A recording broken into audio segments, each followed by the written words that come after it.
नमस्कार, मैं निकेत कुमार। आप देख रहे हैं तिरहुत न्यूज।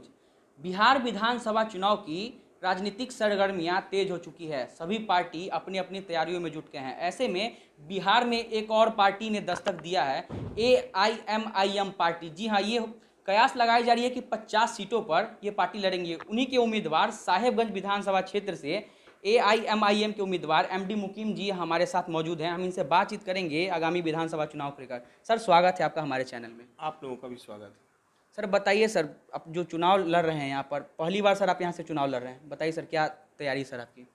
ऑल इंडिया मजलिस इत्तेहादुल मुस्लिमीन पार्टी के मैं जिला संयोजक हूँ और पार्टी अगर साहेबगंज विधानसभा से मुझे टिकट देगी तो मैं उस जिम्मेदारी को संभालने के लिए तैयार हूँ। सर कौन सा मुद्दा लेकर सर आप चुनाव में उतरेंगे सर यहाँ की जनता के लिए? यहाँ बहुत सारी मुद्दा है, मुद्दा ही मुद्दा है। आपको जो है कि सड़क नहीं है सही से, जल नल का मसला देख रहे हैं, भ्रष्टाचार भरा हुआ है। अभी तत्काल में ही जो है कि बाढ़ का माहौल आया है, बाढ़ में सारे लोग पीड़ित थे। बहुत लोगों को जो है कि राशन वगैरह नहीं मिल पाया है। बाढ़ का जो पैसे जो मिलना चाहिए था, 6-6 हज़ार रुपया सरकार जो स्कीम निकाली थी, 6-6 हज़ार रुपया मिलेगा, वो भी नहीं मिल पाया है बहुत लोगों को। ये सारी समस्या है। उसके बाद में भ्रष्टाचार भरा हुआ है, पूरा भ्रष्टाचार तो भरा ही हुआ है। ब्लॉक में हो, थाना में हो, जहाँ जाइए 2,000 रुपया आपको जो है कि मोटेशन कराने में लगता है, दाखिल खर्च कराने में 2,000 रुपया लग रहा है। उसके बाद थाना में जाइए, जब तक उनको सलामी नहीं पेश कीजिएगा, जब तक थानेदार जो है कि आपका मसला नहीं सुनेंगे।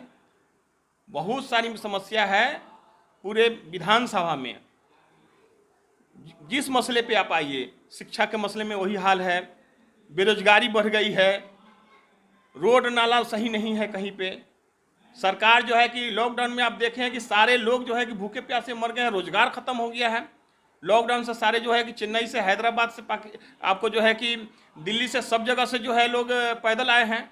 सरकार के खिलाफ इस बार जो हम माहौल बन रही है। सर तो क्या कुछ विकास करने वाले हैं सर अपने क्षेत्र में?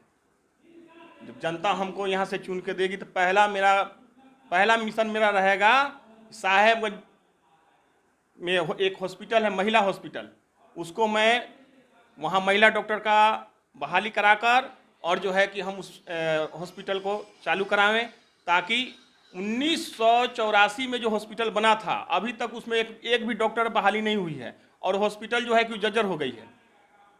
तो चंदा लेके, साहेबगंज की जनता के द्वारा चंदा लेके बनाया गया था।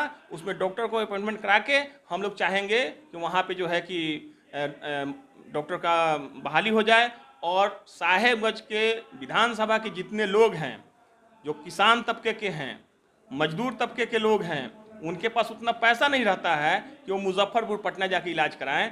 यहाँ की महिलाएं जो हैं उनको जो है कि तरह तरह की बीमारी है, वो शर्म से यह बता नहीं पाती हैं जेंट्स डॉक्टर को, जिस वजह से बहुत महिलाएं जो है कि परेशान हो जाती हैं और बीमारी से ग्रस्त रहती हैं, शर्म से नहीं बता पाती हैं और मर जाती हैं। सर बाढ़ और कोरोना जैसे महामारी में आपने अपने क्षेत्र में सर क्या कुछ किया, मदद किया सर यहाँ की जनता के लिए? बाढ़ में तो हमने जो है कि अपने स्तर से जहाँ तक हमने सका, तिरपाल हमने बांटा, कुछ खाने पीने का राशन हमने बांटा। अब पूरे हम विधानसभा में तो बांट नहीं सकते हैं। हम तो 10 साल माने कि लूटे नहीं, हम तो विधायक नहीं 10 साल रहे हैं कि हम लूट के रखे हैं कि लोगों को जो है कि हम बांटें। 10 साल जो मंत्री रहा है वो तो कभी पूछने नहीं गया है, 10 साल विधायक रहा है वो कभी जनता को पूछने नहीं गया है। तो हमने जो है कि 22 तारीख को बाढ़ आई थी, 22 तारीख को हमने जो है कि विजिट किया बहुत सारे क्षेत्रों में, 27 पंचायत में हमने घूमा और उसके बाद हम 23 तारीख को DM साहब से मिले। उनको हमने पत्र लिखा और कहे कि आप आके स्वयं जांच करें, BDO साहब, CO साहब, वो पारू का हो या जो है कि साहेबगंज का हो, कहीं का जो फ़ोन नहीं उठाते थे CO साहब। तो DM साहब से मिलने के बाद DM साहब आप 25 तारीख को आए, उन्होंने जो है कि जांच की और जांच करने के बाद, विजिट करने के बाद उन्होंने आदेश दे दिया, जितने भी बाढ़ पीड़ित लोग थे उनके लिए खाने का व्यवस्था कराई गई, सामूहिक रसोइया का व्यवस्था कराया गया। हमने डिमांड किया था, बहुत जगह हुआ, बहुत जगह पैकेट दिया गया है, फूड पैकेट दिया गया, बहुत जगह जो है कि सौतेला व्यवहार किया गया। जहाँ के जो नेता थे वो अपने पक्ष को बांटते थे, दूसरे पक्ष को नहीं देते थे। फिर वहाँ से लड़ाई झगड़ा करके हमने आपको SDO साहब से झगड़ा हो गई हमारी, ब्लॉक में भी हमने लड़ाई झगड़ा किया, सीओ साहब से लड़ाई झगड़ा किए, साहेबगंज सीओ से, पारू सीओ से, तब जो है कि बहुत लोगों को जो है कि ये सुविधा मिल पाई। हमने किया है, आगे भी करने की कोशिश करेंगे। सर यहाँ के जो वर्तमान विधायक है रामविचार राय सर, उन्होंने जो अपने क्षेत्र में विकास किया है, उनसे सर आप कितना संतुष्ट हैं?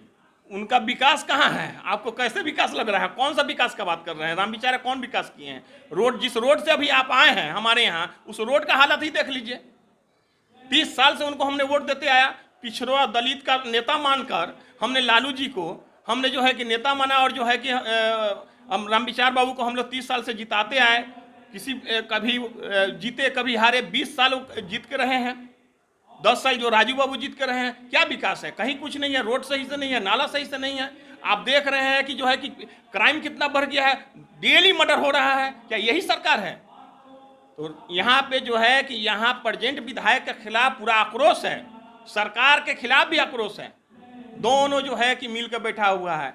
हमारे पास जो नीतीश बाबू आए थे कि उन्होंने जिस वादा किया था उस पर चले नहीं, महागठबंधन को ठग के गए हैं।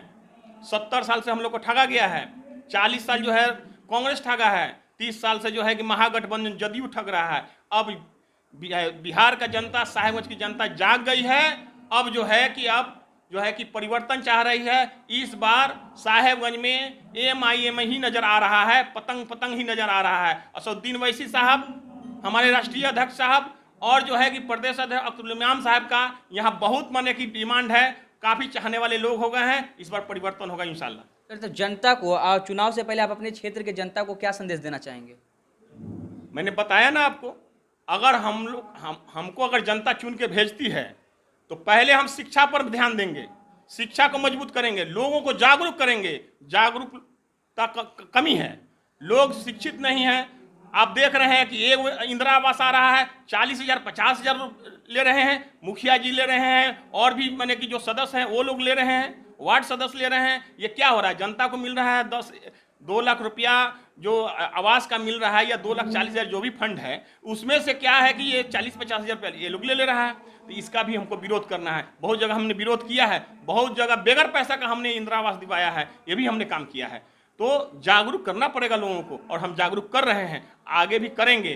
दूसरी बात है कि जो बच्चे हमारे पढ़ लिख कर जो बेरोजगार हैं, उनके लिए छोटी छोटी कुटीर उद्योग हम लोग लगाने का कोशिश करेंगे। शिक्षा में बहुत सारा जगह खाली है, शिक्षा में लोगों को माने की जगह मिले। बहुत स्कूल तो है, टीचर नहीं है, वहाँ भी बहाली हो। इस सारी चीज़ पर हम लोग ध्यान देंगे, और कोशिश रहेगी कि सारे यंग लड़का जितने भी बेरोजगार हैं उनको ख़त्म करने की कोशिश किया जाएगा।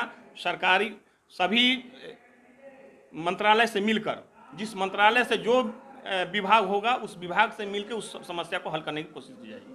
अभी आपने देखा कि इन्होंने बताया कि अगर जनता इनको अपने प्रतिनिधि के रूप में चुनती है तो ये क्या कुछ विकास करेंगे, उनके बारे में इन्होंने बताया। सहयोगी आकाश मिश्रा के साथ मैं निकेत कुमार, तिरहुत न्यूज़, मुजफ्फरपुर।